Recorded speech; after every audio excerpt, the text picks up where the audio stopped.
So welcome everybody, and I'm pleased to introduce Virginia Chinquamani of Green Gorillas, who is our expert on many aspects of communication. She's going to tell us more about us. So just to kick us off, Virginia, can we just start with the sort of problem that you deal with in terms of the challenges sustainability leaders face?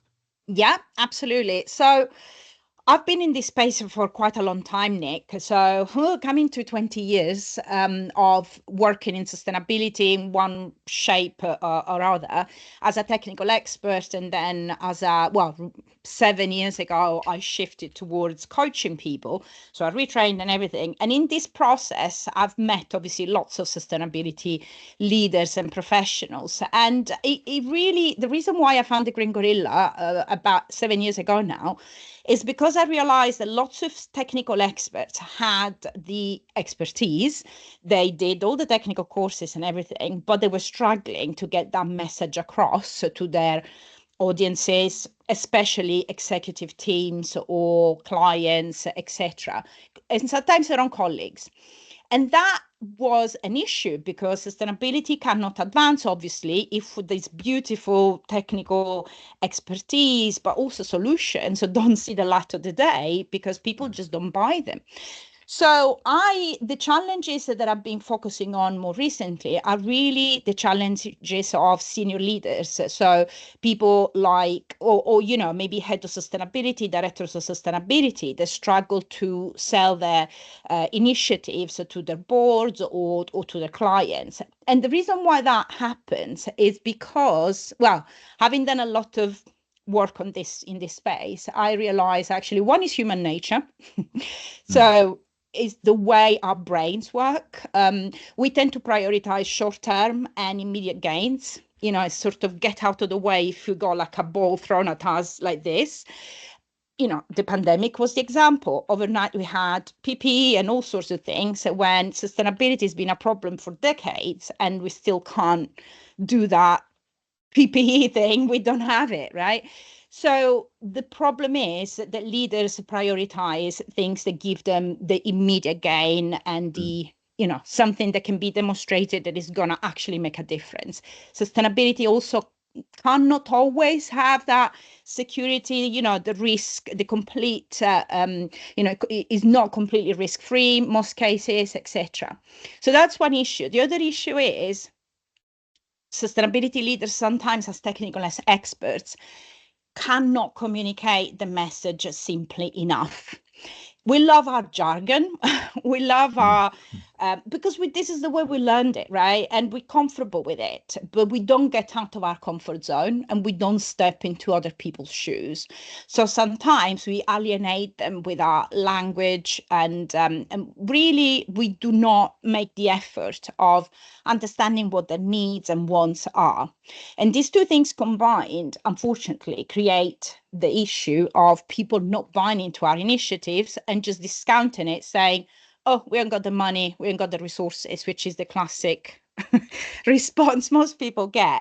But it's actually just the tip of the iceberg. It's not exactly what's happening in my experience.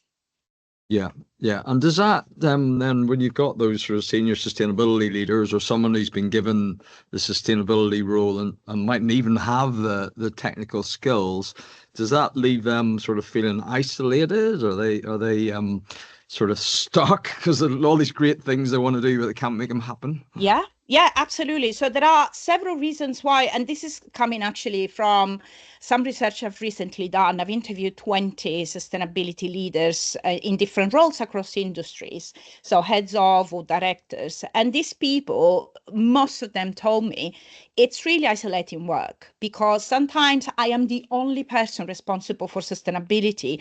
In one case, actually, one guy was the head of sustainability for a manufacturing company of 8,000 people. He was the only person dealing with sustainability. It was literally going nuts. It was going bananas because he didn't have anybody to bounce ideas with. He didn't have anybody to actually say, yeah, that's a good idea, or no, that maybe hold on to that. And being the only one also means that his company didn't value sustainability enough to give him the resources. So it's really like unfortunately a self-fulfilling prophecy and a vicious circle of I'm getting frustrated because I can't convince them, and I can't convince them, therefore I'm getting frustrated and more isolated, and I don't have the energy and the motivation to go and do more and try and engage them more. So it's really more, I call it really an emotional crisis more than a, on top of all the crises that we have at the moment. It's really, these people are, I read some research that 60% or more of sustainability professionals these days had burnout or feel that they are on the verge of burnout, which is really, it sounds incredibly sad. It's really a tragedy. Particularly when it's rewarding work, so you kind of I chose know, that right? path. Exactly. It's a vocational profession that we are in. And Mm. that's actually part of the problem because it's part of our value set. It's so difficult to detach ourselves from our work. We can't just park it at 5 o'clock in the afternoon and say, okay, now I'm going to do something else. It just plays into your mind because it's such important work. We really feel we want to make a difference, but then we can't. And it really is, it's a daunting and quite a serious situation. So when people are bumping into those barriers, how can they make progress and get things done and lose that sense of isolation? Well, there are several solutions. So part of what I've been working on is this program for leaders that I'm launching actually at the end of the month, the green light program, I call it, just to get that green light from other people. But it's threefold. The way I feel after having interviewed these people and studied people for a long time now, there are three things that need to be addressed. Of course, one is the most obvious one. Okay, let's learn some techniques to influence others and persuade them, negotiation techniques and stuff that will give you more of a chance to influence others and get the results you want. But that's not the only thing, because again, otherwise we fall back into the thing, oh, well, I have my technical expertise, hence people will listen to me. The technical the techniques to convince others are just one aspect mainly, and I think first that people should really think about how they can recharge their batteries more on a regular basis. I read somewhere the other day that resilience is more about how you recharge than how you endure, because All right. enduring, it's a good one, isn't it? Mm-hmm. And enduring is exhausting. Enduring means you have to drug yourself every day at your desk, and you're putting your armor on, and it's just exhausting. While recharging gives you new energy to do your work with passion, with a spark that most people unfortunately have lost over the years, and they grew disillusioned. So resilience is the first element, definitely the effective engagement via techniques of different kinds, but also they have to reach out to other people. That's the element of isolation I was talking about. It's all about finding your tribe, as somebody say. It's really finding people that are going through the same issues or similar issues, and see how they are going through it, but also just sharing. As we know, therapists and coaches like myself, obviously we make a living out of asking questions and getting people to talk, and that's in itself, it's a beautiful thing, and people need to offload their worries. So funding your community is super important. So within your program, then, how do the very different things, the kind of community aspect and then the Yeah. technical aspects of it, how do they interact then? How do you make that sort of work so the person gets that spark back? Absolutely. So the first step, as I said, for me is to give reassurance to these people that they can do it. They have just to build a bit of a system on how to recharge their batteries and becoming more resilient. And that means sometimes I feel like it's so trivial, but people do not take time to take a walk at lunchtime, wake up a bit earlier and have a coffee in peace, maybe breathing in and breathing out slowly. These simple things, or, doing their favorite sports or going out for hikes and that sort of thing. One leader I spoke to said, well, I don't have the time to go around the block at lunchtime. If you can't find the time for 10 minutes walk a day, then you are in trouble, because you are like a hamster in a wheel, aren't you? And eventually you end up completely burned out. So the first step is really teaching people, or supporting them in creating their own ecosystem of things that nourish them as opposed to deplete them, and privilege the nourishing activities over the depleting ones, because sometimes we have to do it. If your job is hard work in terms of convincing people every day, you have to counterbalance that with some more recharging, whatever that is. I'm not a guru that says, oh, you have to do yoga. I mean, I do yoga myself, but I'm not going to impose it on other people. You might like running, Nick, or whatever else, swimming, etc. Something that is repetitive enough to get your mind to relax. Of course, breath work, meditation, they're wonderful tools, but they're not for everybody. So it's whatever feels good to you, that makes you feel good at the end of the process, that's what you should do more of. So that's the first part of the program, is really helping people building those habits, which is difficult. We are creatures of habit. Like we said before, one of the ways the human brain is wired is to go and do always the same things in the same way. It's a self-preservation thing. But we need to break the mold, and we need to break the habit and create better habits for ourselves. So that's first step. And I do like one-to-one coaching and group coaching to support people in that process. The second thing is really all the techniques. I wrote this book that came out at the beginning of the year called The Good Communicator, and that's really all the techniques around how do you actually engage with people so that they listen to you. And that's a whole big part of the program. Is really going step by step, and we can talk about it if you like in more details.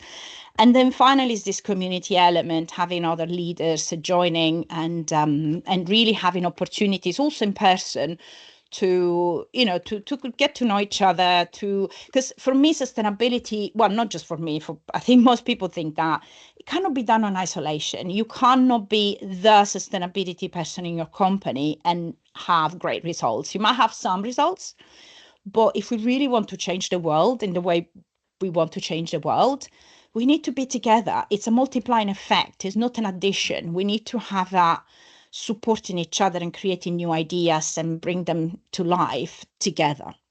Yeah. Team sport, we always say.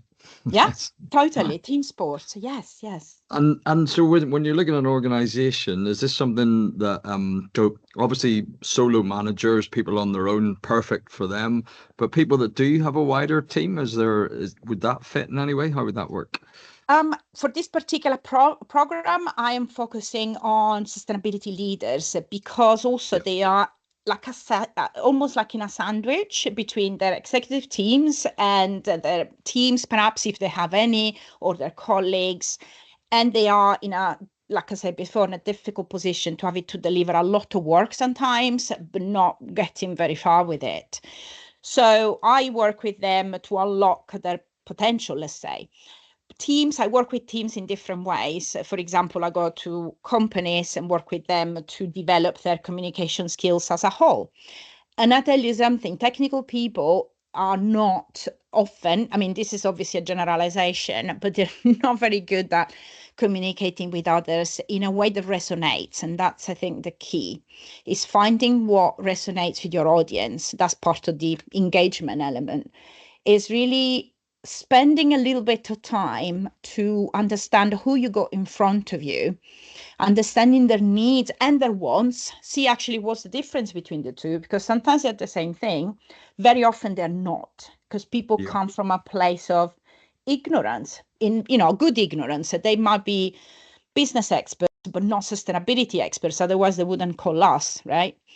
So they might I like good ignorance. Yeah, it's a good. I mean, it's not their fault. We cannot be experts at everything, right?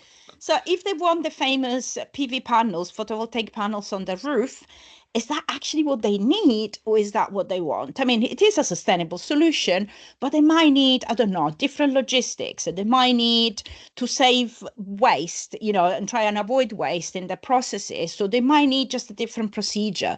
And then, maybe the photovoltaic panels will arrive eventually, but it's not what they actually need right now. And this is where the experts come in, obviously, but without doing that homework almost before you meet people, And it's not just about what they need and they want, it's also about their personalities as people. We forgot, I think, I mean, this is wonderful, right? Virtual stuff gets us to speak to many people, gets us to reach other places that we never did in presence. But it also limits our ability to communicate with others in a way that is genuinely human. And I think we need to relearn that, building rapport that is genuine with our clients, with our bosses, sitting down for a cup of coffee when we can, having that the water cooler moments, as they call, the American call them, just because we are human. And I think trust is only built when you have that, build that rapport, that relationship with others. Otherwise, it's very difficult to convince others, because you have a company with Rondi, and you can't just go into somebody else's office and sell them a solution. It's just to say, who are you? What do you want? You just can't do that. You have to build it. You have to understand your clients or your audience in general. You have to know what resonates with them. Say, I have an example of somebody that actually gave me like a case study for my book. And she's like a sustainability consultant in the construction industry. And as always, she was going with her pitch about carbon neutral, zero, net zero energy, etc. And this particular contractor was like, no, I don't, we can't do it. It's too complicated. No, I'm not interested.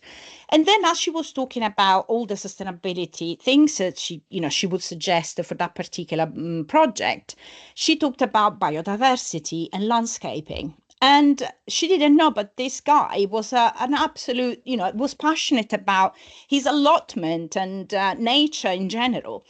And so they started communicating. That was what actually was the hook that allowed her to start from the place where that guy was, and then expanding. Eventually, she managed to get, an energy strategy together for them, but she got from the point of interest of that person.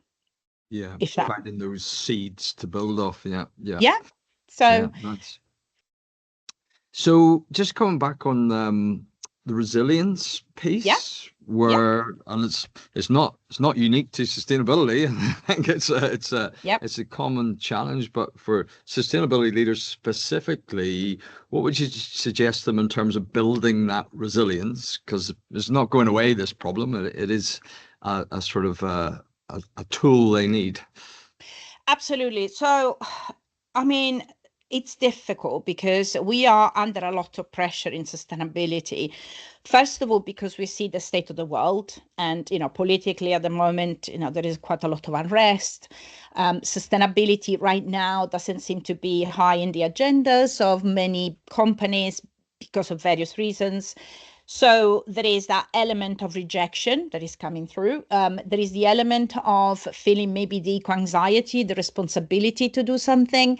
Like I said before, is part of our value set, etc. So I would say pull the plug. As much as you can, pull the plug.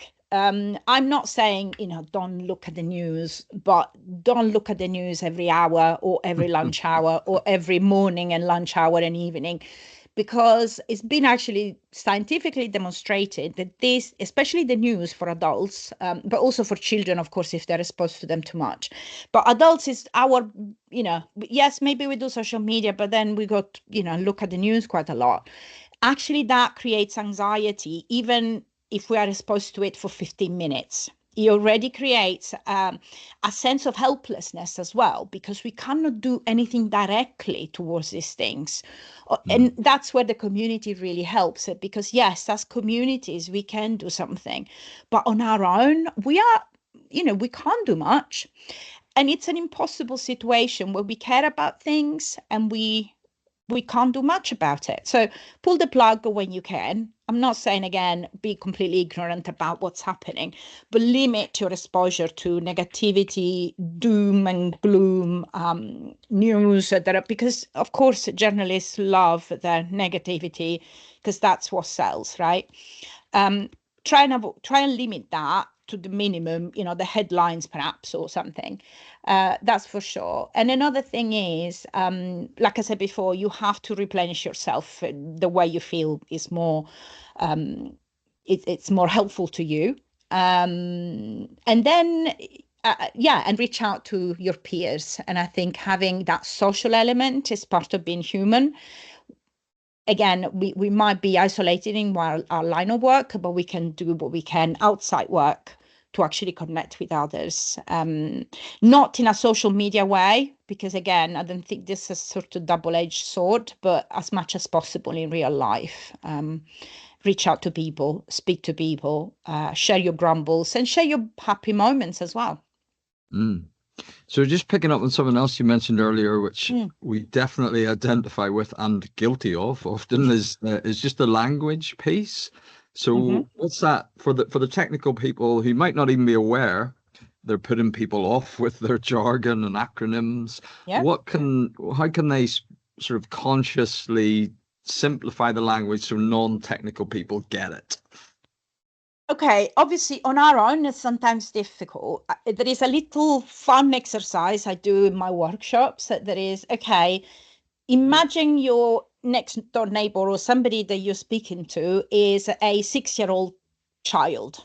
How would you explain, I don't know, sustainable development to a 6-year-old child? How would you explain circular economy? Or whatever you're doing as a job to a 6-year-old. And for people that are parents, might be easier. So these are the people that actually do better in my workshops when I do this exercise, because they know how to speak to a child. But for others, it's very difficult. They start using words like, I don't know, resilience or repurposing, and you think, no, a child wouldn't understand that. And of course, that's an extreme example. But when we think of children, we know automatically we need to simplify our language. But when we speak to a director or, a CEO, a COO, somebody that needs to make a decision for you or, on your project, then we assume they know what we know. And that's not reality. So what I would suggest in practical terms is rethink your language in the sense that, would my mother understand this? Would my sister, my cousin understand this? Because chances are, if they don't, then that particular director might not. And that doesn't mean trivializing language. It means simply, okay, if we're talking about net zero, shall I explain what net zero is? Because, sometimes there are, different interpretations, which is true, by the way. Or, the first time I heard scope 1, 2, 3, I was like, what is it? A game? What is that? And I literally didn't know. I was like, well, I am a sustainability professional. I should know this. And I didn't. That's a few years back, right? So the thing is, we cannot assume everybody has the same level of knowledge. It works well to, for example, put together a glossary.